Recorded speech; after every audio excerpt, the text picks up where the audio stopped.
लिखे आलिम तो बन गए हैं, लेकिन कुत्तों जैसी सिफत हमारे अंदर आज भी भरी पड़ी हुई है। हम कुत्तों की सिफत से आज भी मुज़य्यन हैं। हमें अपने आप को इस्लाम के अंदर पूरा का पूरा दाखिल करना पड़ेगा। हरीफ बने हुए हैं, एक दूसरे के दुश्मन बने हुए हैं। आज हालत यह है कि इस्लाम ने वो तरीका बताया था कि तुम्हारे घर में खैर व बरकत हो। अल्लाह के नबी ने फरमाया, आए अल्लाह, मेरी उम्मत के जो अफराद सुबह सवेरे फजर की नमाज में उठे उनके कारोबार में बरकत देना।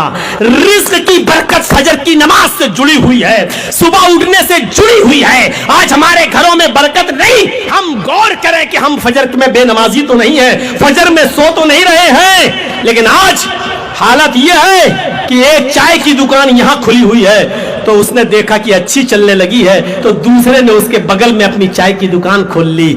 आज हालत यह हो चुकी है कि कंपटीशन का ऐसा दौर चलने लगा है कि हम किसी को खुश नहीं देखना चाहते हैं, हम किसी को खुश नहीं देखना चाहते हैं। हमारी आदत बिल्कुल कुत्तों जैसी हो गई है कि गांव में एक बैल मरा पड़ा था, गांव में एक बैल मरा पड़ा था और एक कुत्ता उसको नोच नोच के खाने की कोशिश कर रहा था कि इलाके के दूसरे कुत्ते आ गए, उनको बदबू लगी, वो आए और उस मुर्दा बैल को खाना चाहते थे, लेकिन ये कुत्ता भौंकता है उन कुत्तों के ऊपर और भौंक भौंक के उन कुत्तों को भगा देता है और किसी भी कीमत पर इस मरे हुए बैल का गोश्त खाने नहीं देता।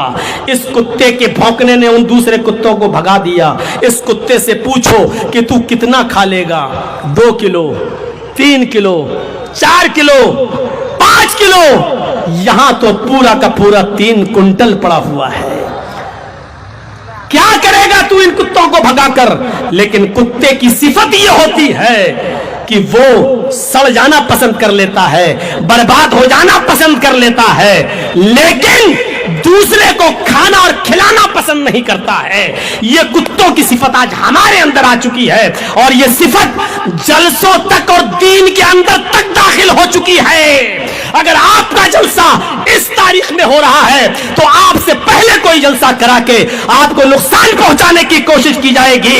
हम पढ़े लिखे आलिम तो बन गए हैं, लेकिन कुत्तों जैसी सिफत हमारे अंदर आज भी भरी पड़ी हुई है। हम कुत्तों की सिफत से आज भी मुज़य्यन हैं। हमें अपने आप को इस्लाम के अंदर पूरा का पूरा दाखिल करना पड़ेगा और कुत्तों की सिफत से बचना पड़ेगा, वरना हम मौलाना तो कहला सकते हैं लेकिन इस्लाम के मिजाज से वाबस्ता मुसलमान नहीं कहला सकते हैं। हमें इस्लाम ने पक्का सच्चा मुसलमान रहने के और बनने की तौफीक से नवाजा है।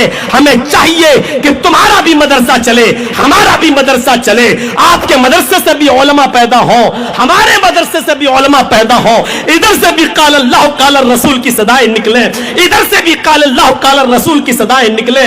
आपके मदरसे में बच्चे कम है तो हमारे यहां से ले जाओ, हमारे मदरसे में बच्चे कम है तो तुम हमें दो, ताकि बच्चों का मुस्तकबिल अच्छा चल सके।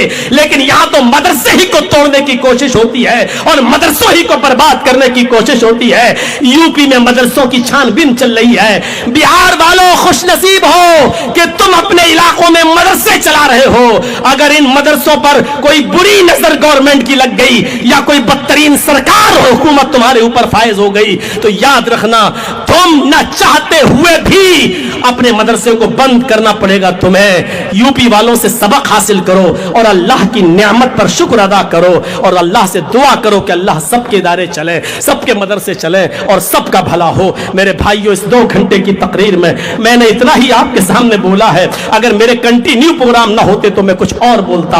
आपसे फिर गुजारिश है कि इस मदरसे का ताउन चलते चलते भी कर दें, हमारी बात पर भी कर दें। और आपने हमसे इतनी मोहब्बत की है, हमेशा करते आए हो, हमारे जेल में जाने पर दुआएं की हैं हर मस्जिदों में और मिंबर के मेहराब पर दुआ हुई है, मिंबर के सीढ़ियों पर। हम फिर आपसे कहते हैं जब आप इतना चाहते हैं तो इस इदारे का ताउन फरमाएं और मेरे कहने पर कर दें। स्टेज पर भी लाकर दे सकते हो और जो चादर लेके घूम रहे हैं उनको भी दे दें। अल्लाह ताला से दुआ है कि बारे इलाह हमें पक्का सच्चा नमाजी बना दे, हमें एक दूसरे का हमदर्द बना दे।